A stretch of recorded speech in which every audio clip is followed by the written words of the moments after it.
Back to news. ACB వలలో మరో పెద్ద చేప పడింది. నల్గొండలో 6 లక్షల లంచం తీసుకుంటూ ఆర్డబ్ల్యూఎస్ఎస్ఈ రమణ నాయక్ పట్టుబడ్డారు. ఆర్డబ్ల్యూఎస్ఎస్ఈ రమణ నాయక్ చెప్పారని కాంట్రాక్టర్ నుంచి పీఏ లక్ష్మారెడ్డి లంచం తీసుకున్నారు. గత ఏడాది జరిగిన కృష్ణా పుష్కరాల సందర్భంగా చేసిన పనులకు సంబంధించి బిల్లుల జారీకి రమణ నాయక్ కాంట్రాక్టర్ను లంచం అడిగారు.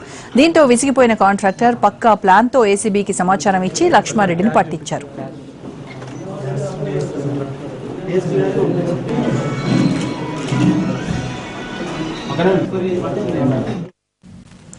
పుష్కర పనుల బిల్స్ ఇవ్వడానికి కాంట్రాక్టర్ వివేకానందరెడ్డిని 18 లక్షలు అడిగారు రమణ నాయక్. దీంతో వివేకానందరెడ్డి ఏసీబీని ఆశ్రయించాడు. లంచం డబ్బులు ఇవ్వడానికి ఎస్ఈ ఆఫీస్కు వెళ్తే తాను హైదరాబాద్ లో ఉన్నానని పీఏకు డబ్బులు ఇవ్వమని చెప్పారు రమణ నాయక్. కాంట్రాక్టర్ రమణ నాయక్ ఛాంబర్లోనే పీఏ లక్ష్మారెడ్డికి డబ్బులు ఇస్తుండగా ఏసీబీ అధికారులు రెడ్ హ్యాండెడ్ గా పట్టుకున్నారు. ఎస్ఈ కార్యాలయంలో సోదాలు నిర్వహిస్తున్నారు ఏసీబీ అధికారులు.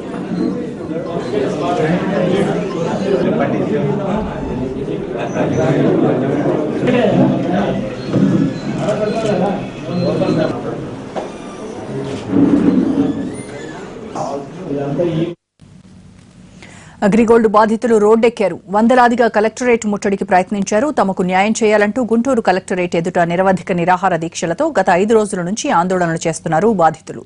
ప్రభుత్వం నుంచి ఎటువంటి స్పందన లేకపోవడంతో కలెక్టరేట్ ముట్టడికి ప్రయత్నించారు. ముట్టడికి ప్రయత్నించిన వారిని అడ్డుకుని అరెస్ట్ చేసి పోలీస్ స్టేషన్ కు తరలించారు.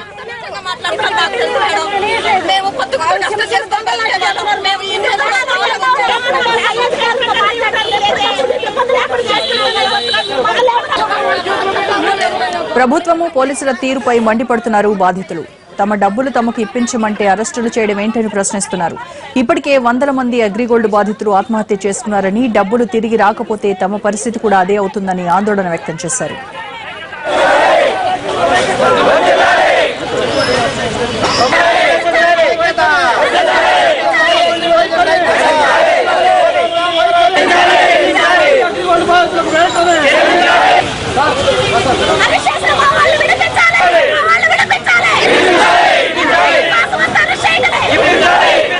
గవర్నమెంట్ అంటే ఏంటండి? గవర్నమెంట్ అంటే మీరే కదా.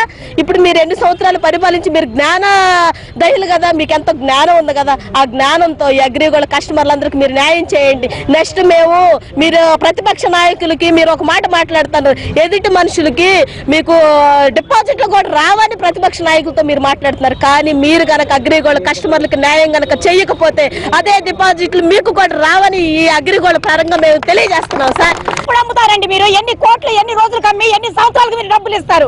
మీరు ఏం చేయడానికి అని కూర్చున్నారు? లేక మీరు అమ్ముకుంటారా?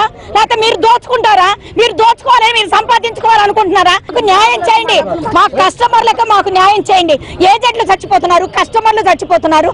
రోడ్ల మీద మేము నడివీధుల్లో ఇలాగ ఎండలో పడి తిరుగుతున్నాం. కానీ మహిళా పార్లమెంటేరియన్ల సదస్సుకు 15 రాష్ట్రాల మహిళా స్పీకర్లు రానున్నట్టు తెలిపారు AP assembly speaker Kodela Sivaprasad.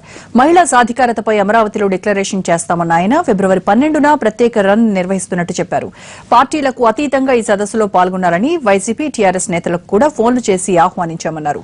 అలాగే సదస్సుపై పెద్ద ఎత్తున ప్రచారం కూడా నిర్వహించనున్నట్టు తెలిపారు కోడెల.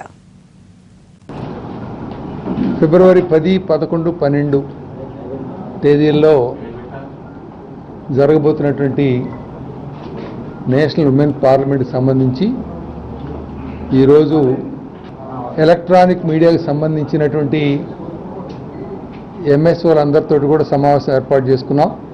ఈ సమావేశాల్లో అందరినీ రిక్వెస్ట్ చేశాం, మీతో సహా అందరినీ కాన్ఫరెన్స్ సంబంధించిన సదస్సుకు సంబంధించినటువంటి విశేషాల వాస్తవాలు, వార్తలన్నీ కూడా సకాలంలో ప్రజలకు చేరాలి.